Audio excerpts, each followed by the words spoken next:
이런 내용도 쭉 가시면 됩니다. 네, 내용 어렵지 않습니다. 나오면 그냥 쭉 다 맞춰주시면 됩니다. 자, 근데 이제 어려운 게 뭘까? 외우는 게 어렵죠. 자, 밑에 기반시설 유발계수.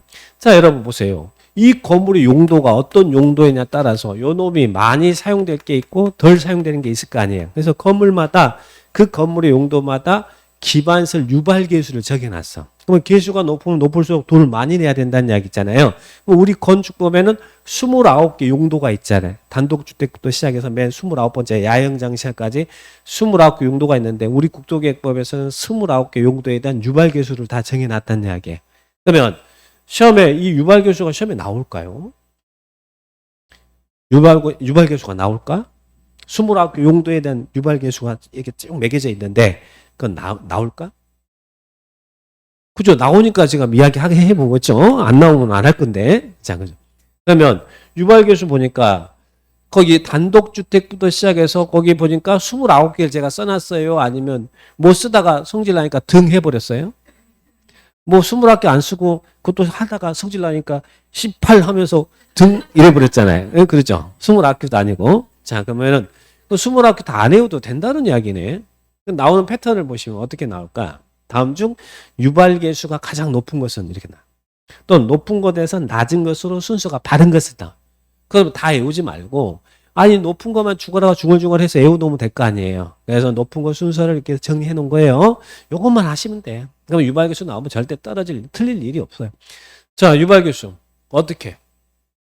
위간이 문종운순 한판숙 자, 위간이 문종운순 한판숙 위간이 문종운순 한판숙 예, 어떻게 외우라고요?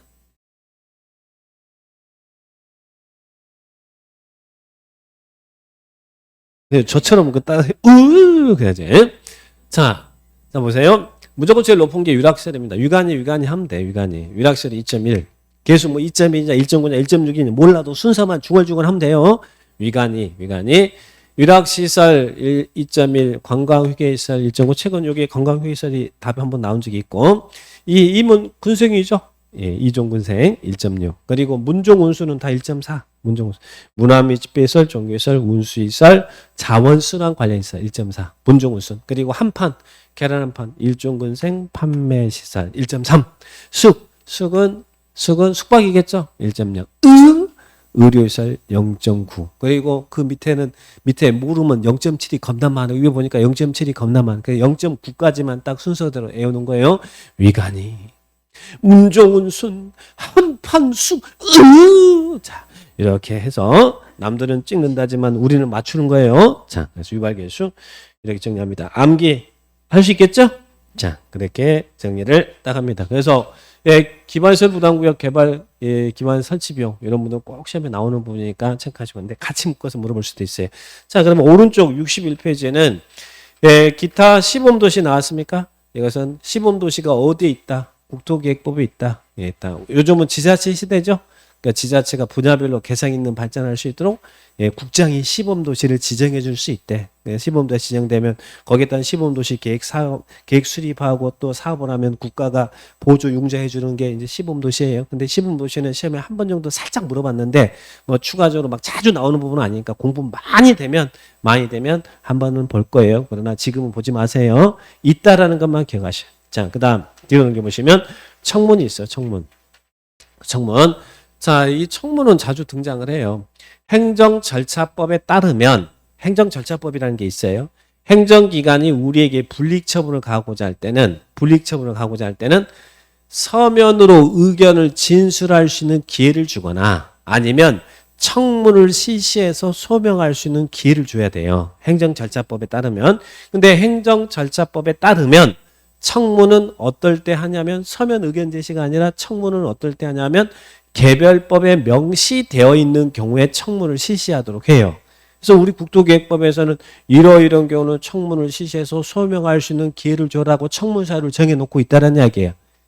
다 청문하는 거 아닙니다. 이 법에 명시되어 있는 경우만 청문하는 거예요. 뭐 국토계획법에서는 어떨 때 청문을 실시해서 소명할 수 있는 기회를 주느냐. 근데 일반적인 청문회 사유는 어떨 때 청문을 실시하는 거예요. 공통점은 자격이 취소되거나 등록을 말소할 때, 이럴 때 청문을 실시하잖아요. 자격 취소나 말소할 때. 여기도 보니까 다 취소 그랬잖아요. 자, 이런 취소를 할 때는 하기 전에 청문을 실시해서 의견을 들으라는 이야기예요. 자, 국도계획법은 어떨 때? 첫 번째, 개발인이 허가를 해줬는데 여러분이 개발인이 허가 받았어. 근데 허가 받으면 개발이 할 거 아니에요. 근데 허가를 취소해버리면 내가 개발이 못 하잖아요. 이럴 때는 청문을 실시해서 취소 전에 이렇게 의견 듣도록 합니다. 개발인 허가 취소. 또 도시군계획 시설 사업 시행자 지정이 됐는데 시행자 지정을 취소하려고 한대. 그럴 때는 청문을 실시해서 취소 전에 의견을 들으라는 이야기고, 그 다음에 또 시행자가 되면 실시계획 작성하고 인가받으면 사업할 수 있잖아요. 근데 실시계획 인가를 취소하려면 사업 못 하잖아요. 취소 전에 청문을 실시해서 의견 듣습니다. 자, 그러면 국도계획법에서 청문 사유는 뭐라고요? 진하게 표시된 거 읽어보니까 개시실. 자, 청문 사유가 뭐라고요? 개시실 그래요. 개시실 그래. 개시실. 진하게 표시된 거. 근데 또 괜히 걱정하는 사람이 있어. 아니 3개밖에 안 되는데 어떻게 오지선 다 구성합니까? 별걸 다 걱정해. 우리는 박스형의 문제가 있어요. 자, 그래서 박스에 놓고 기억, 니은, 디귿, 리을 해놓고 청문 사유 찾아라. 얼마든지 낼 수 있으니까 그런 걱정하지 마세요. 어떻게 오지선 다 내냐고 또 걱정하고 있어. 참 오지랖도 별걸 다 걱정하고 있어. 개시실. 그래서 세 가지 기억합니다. 됐습니까? 자, 그래서 국토계획부 끝나고요. 자, 그러면 문제만 얼른 한번 확인해 보고